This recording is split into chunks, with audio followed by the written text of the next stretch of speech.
Ketika ajal datang, tak ada satupun yang bisa menolaknya. Malaikat maut turun, menjemput ruh manusia sesuai dengan amal perbuatannya di dunia.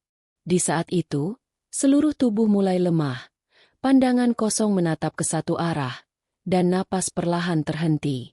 Bagi orang yang beriman, proses ini terjadi dengan lembut. Ruhnya keluar dari tubuh seperti air yang mengalir dari mulut teko. Malaikat maut datang dengan wajah berseri, membawa wewangian surga dan kabar gembira. Ia berkata dengan suara lembut, "Wahai jiwa yang tenang, kembalilah kepada Tuhanmu dengan hati yang ridho dan diridho." Ruh pun tersenyum, seolah melepaskan dunia dengan ketenangan yang dalam. Saat itu, tubuh mungkin terlihat diam, tapi ruhnya merasakan kehangatan yang luar biasa, sambutan kasih dari langit. Malaikat penjaga langit pertama membuka pintu dan berkata, "Selamat datang wahai ruh yang baik, yang dahulu hidup di tubuh yang baik, masuklah dengan penuh kedamaian." Sebaliknya, bagi orang yang lalai dan durhaka, proses pencabutan ruh adalah siksaan yang amat pedih. Malaikat mau turun dengan wajah menakutkan, membawa kain kasar dari neraka. Ruh orang kafir ditarik seperti besi yang diseret dari bulu domba basah. Tubuh menggeliat, wajah meringis. Namun semua itu tak lagi terdengar oleh manusia di sekitarnya. Rasulullah Shallallahu Alaihi Wasallam bersabda, "Sesungguhnya ruh orang jahat dicabut dengan keras, sehingga urat dan tulangnya berpisah." Hadis riwayat Ahmad. Begitu ruh keluar, ia dibawa naik oleh malaikat. Jika ruh itu baik, ia disambut di setiap lapisan langit dengan aroma harum, hingga sampai ke arasi Allah. Di sana, ia dicatat sebagai hamba saleh, lalu dikembalikan ke bumi untuk menyaksikan tubuhnya dimandikan dan dikafani. Namun bila ruh itu kotor dan durhaka, pintu-pintu langit menolak kehadirannya. Malaikat berkata, "Tidak ada tempat bagi ruh yang buruk." Lalu ruh itu dilemparkan kembali ke bumi, ke jasadnya yang terbujur kaku, menunggu awal ujian yang lebih berat. Ujian di dalam kubur. Disinilah semua kesadaran dunia berakhir. Tak ada lagi harta, jabatan, atau keluarga yang bisa menolong. Ruh hanya membawa catatan amalnya sendiri. Dunia tertinggal, sementara perjalanan abadi baru saja dimulai. Dalam sekejap, seseorang berpindah dari dunia fana ke dunia barzakh, dunia antara kehidupan dan akhirat. Alam yang tak terlihat mata, namun pasti akan dilalui setiap manusia tanpa terkecuali. Tubuh kini terbujur kaku, dibungkus kain kafan putih. Wajah tertutup. Nama dipanggil sekali terakhir sebelum tanah menjadi rumah barunya. Keluarga menatap dengan air mata berlinang, sebagian masih berbisik lirih. "Sabar ya, semoga engkau tenang di sana." Namun, tak banyak yang tahu bahwa ruh masih bisa mendengar suara mereka. Rasulullah Shallallahu Alaihi Wasallam bersabda, "Sesungguhnya, mayat mendengar suara sandal orang-orang yang meninggalkannya." Hadis riwayat Bukhari dan Muslim. Ketika jenazah diangkat di atas bahu, ruh yang baik berseru, "Segerakan aku! Segerakan aku!" Karena ia ingin segera beristirahat di tempat yang dijanjikan. Namun ruh yang jahat berteriak, "Celaka! Kemana kalian membawaku?" Tetapi suaranya tak terdengar oleh manusia, hanya oleh makhluk-makhluk Allah yang lain. Perjalanan menuju kubur adalah perjalanan terakhir di bumi. Di sepanjang jalan, doa-doa dikumandangkan, ayat-ayat dibacakan, dan air mata jatuh di setiap langkah. Tetapi perlahan, satu persatu orang mulai mundur. Ketika liang lahat telah siap, tubuh diturunkan, diatur miring menghadap kiblat. Lalu tanah mulai menutupi tubuh itu. Setiap sekop tanah yang jatuh di atas jasad, terasa seperti gema perpisahan antara dunia dan akhirat. Sampai akhirnya, suara manusia semakin jauh, langkah-langkah terakhir terdengar, dan semuanya sunyi. Ruh sadar, ia telah benar-benar ditinggalkan sendirian. Bumi kini menjadi tempat tinggal baru, gelap, sepi, dan dingin. Namun bagi orang beriman, kesunyian itu berubah menjadi kedamaian. Malaikat penjaga kubur menyambutnya dengan lembut. Tanah seakan menjadi kasur yang empuk, dan angin surga mulai menghembuskan aroma wangi. Bagi mereka yang durhaka, kubur justru menjadi penjara. Tanah menekan, udara menjadi panas, dan jeritan tak lagi terdengar. Inilah saat ketika manusia menyadari, semua yang dicintainya tak lagi bersamanya. Hanya amal saleh yang menemani, solatnya, sedekahnya, dan zikirnya. Rasulullah Shallallahu Alaihi Wasallam bersabda, 3 hal mengikuti jenazah, keluarga, harta, dan amalnya. 2 akan kembali, 1 yang tinggal bersamanya, yaitu amalnya. Hadis riwayat Bukhari dan Muslim.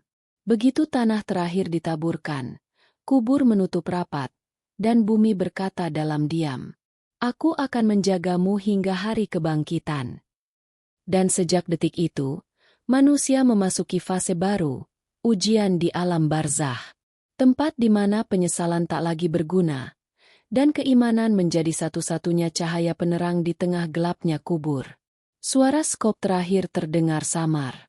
Tanah jatuh menimpa kafan, satu demi satu, hingga liang lahat tertutup rapat. Cahaya perlahan memudar, udara menjadi berat, dan kesunyian menyelimuti. Inilah saat di mana manusia benar-benar sendirian. Tak ada suara, tak ada tangan yang menggenggam, tak ada mata yang memandang. Dunia telah tertutup oleh lapisan bumi. Ruh, yang sebelumnya masih melayang di atas jasad, kini mulai menyatu kembali untuk menyadari keadaan. Ia melihat tubuhnya terbaring kaku dalam gelap. Ia tahu dirinya telah dimakamkan, tapi masih bisa mendengar langkah-langkah kaki terakhir orang yang meninggalkannya. Setelah itu, hening yang begitu dalam. Rasulullah Shallallahu Alaihi Wasallam bersabda, "Sesungguhnya, mayat mendengar suara sandal orang-orang yang meninggalkannya hingga mereka menjauh."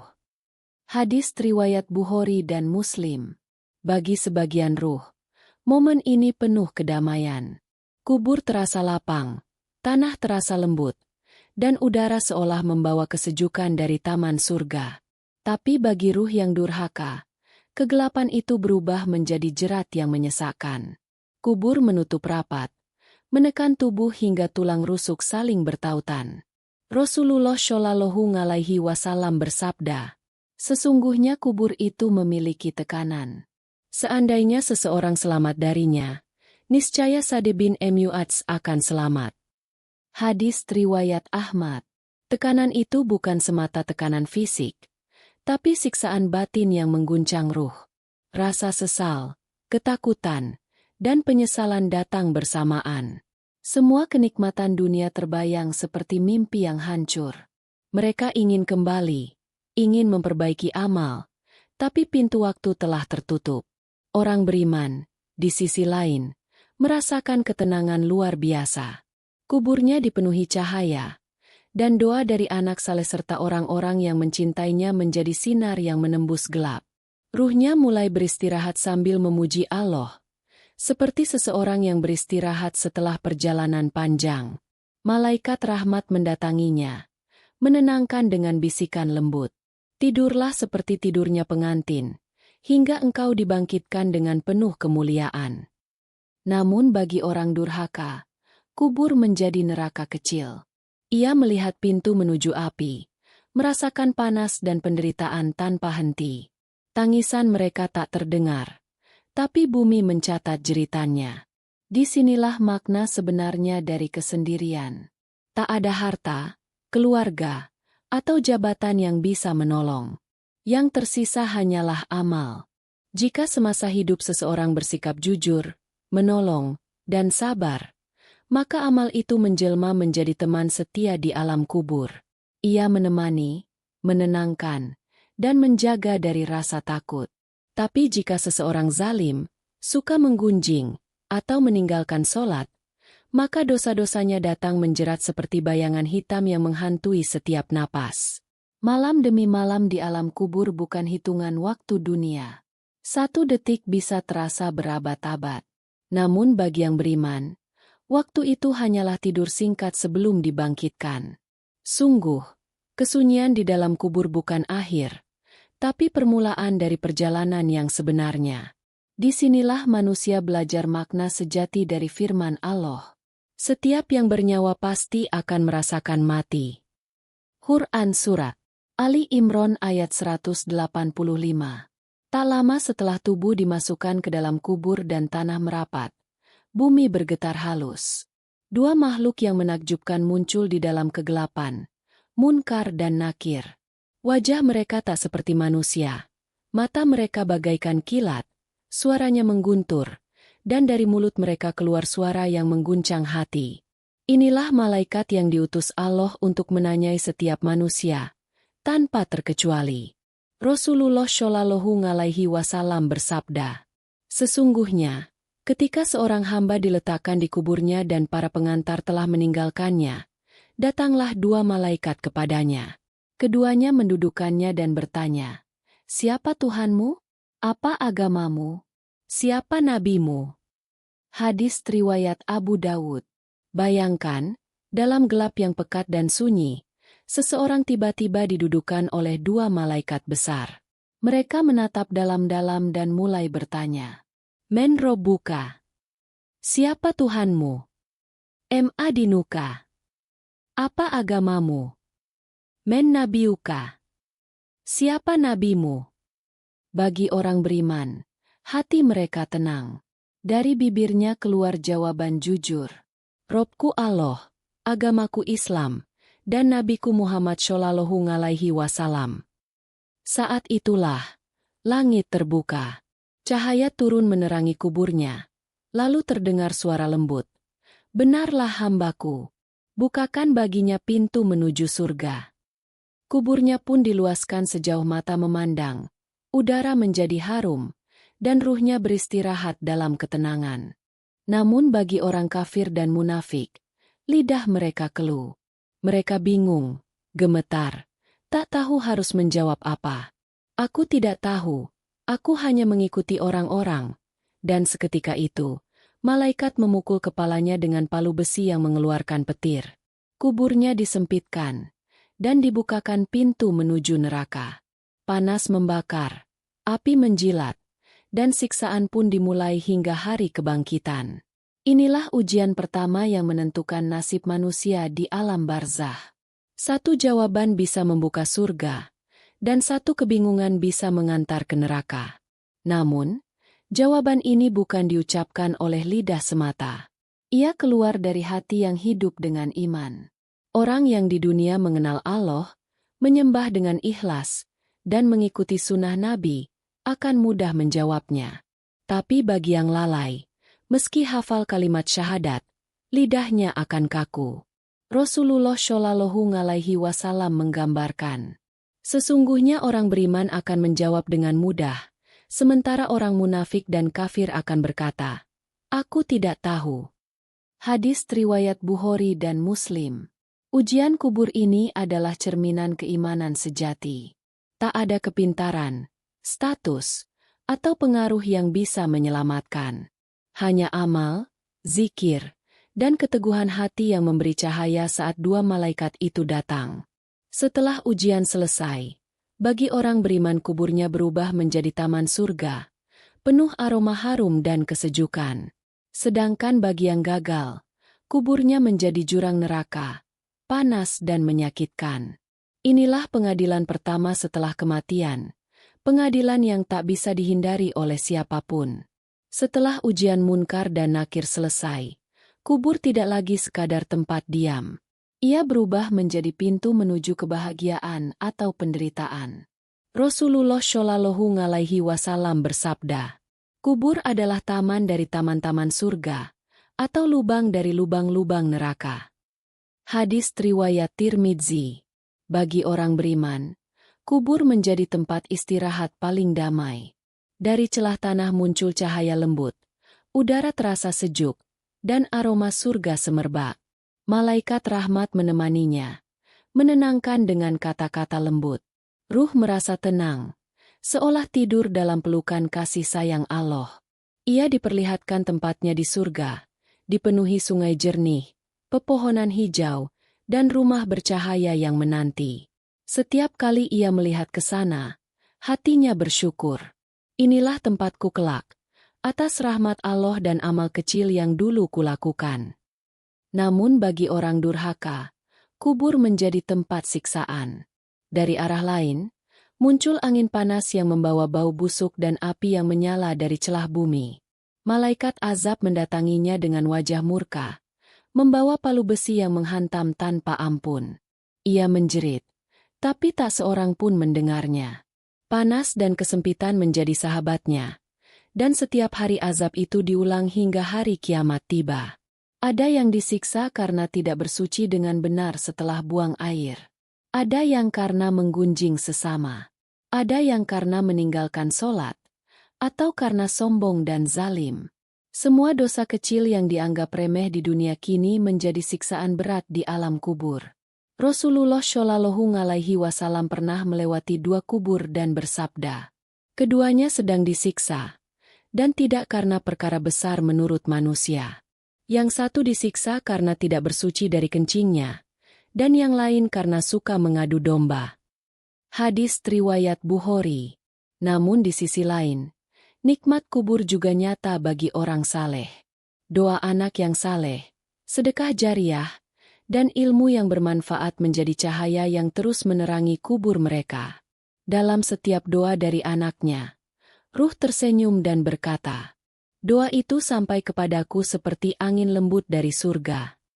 Ada ruh yang setiap malam bermimpi indah di taman barzah, ditemani malaikat, melihat pemandangan surga, menunggu dengan sabar hari pertemuan dengan Tuhannya. Tapi ada pula ruh yang setiap hari melihat neraka, merasakan panas dan azab, menjerit ingin kembali ke dunia untuk bertaubat, namun waktu telah habis. Begitulah adilnya Allah. Kubur bukan tempat netral, tapi pembuka jalan. Di sanalah amal mulai berbicara. Solat, zikir, dan keikhlasan menjadi pelindung. Sementara kelalaian dan dosa menjadi pengikat. Maka, orang beriman berdoa setiap malam. Ya Allah, lindungilah kami dari azab kubur, dari fitnah kehidupan dan kematian. Sebab mereka tahu, azab kubur bukan sekadar cerita, tapi kenyataan yang pasti bagi setiap manusia yang berpaling dari kebenaran. Bagi yang beriman, kubur hanyalah gerbang menuju kebahagiaan abadi. Tapi bagi yang lalai, kubur menjadi neraka pertama yang menanti di bawah tanah yang sunyi. Setelah semua fase selesai, ujian kubur, nikmat, atau azab, manusia memasuki masa panjang yang disebut alam barzah. Alam ini bukan dunia, tapi juga belum akhirat. Ia seperti tempat penantian, di mana ruh menunggu tiupan sangkakala pertama. Bagi orang beriman, masa barzah adalah waktu istirahat yang penuh kedamaian. Mereka tidur dalam kenikmatan, ditemani cahaya dan wewangian surga. Rasulullah Shallallahu Alaihi Wasallam bersabda, kubur orang beriman dilapangkan baginya sejauh mata memandang, dan ia berkata, ya Rob, segerakan hari kiamat, agar aku kembali kepada keluarga dan hartaku di surga. Hadis riwayat Ahmad. Namun bagi orang kafir dan durhaka, barzah menjadi masa penantian penuh siksa. Setiap hari mereka melihat tempat mereka di neraka. Panasnya membakar tanpa henti. Mereka memohon, ya Rob, jangan engkau tegakkan hari kiamat, karena azabku akan lebih berat. Begitulah kontras antara 2 golongan manusia. Yang satu menanti dengan rindu, yang lain menanti dengan ketakutan. Waktu di alam barzah tidak sama dengan waktu dunia. Bisa jadi telah berlalu ribuan tahun di bumi, tapi bagi ruh, itu hanya terasa sekejap. Bagi mereka yang beriman, Allah menjadikan waktu itu seperti tidur yang menenangkan, sebagaimana firman-Nya. Dan ditiup sangkakala, maka tiba-tiba mereka keluar dari kubur mereka dengan segera kepada Tuhan mereka.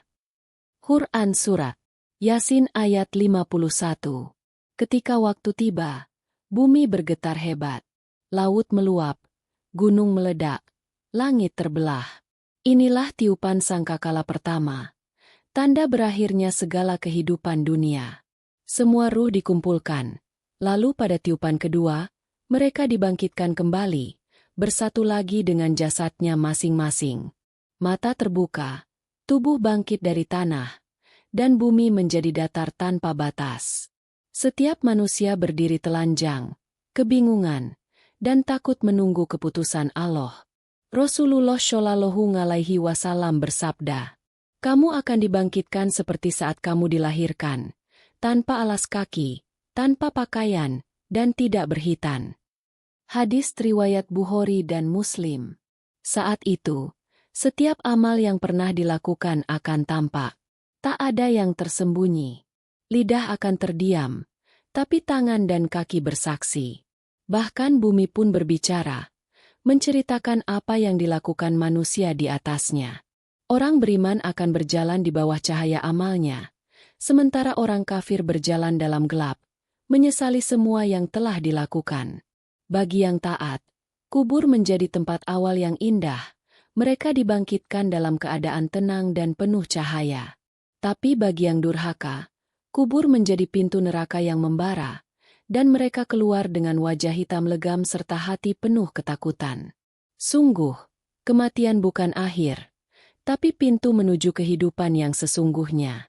Maka beruntunglah mereka yang semasa hidup memperbanyak amal, menjaga sholat, bersedekah, dan berzikir, karena setiap perbuatan akan menunggu di kubur, menjadi teman setia hingga hari kebangkitan tiba.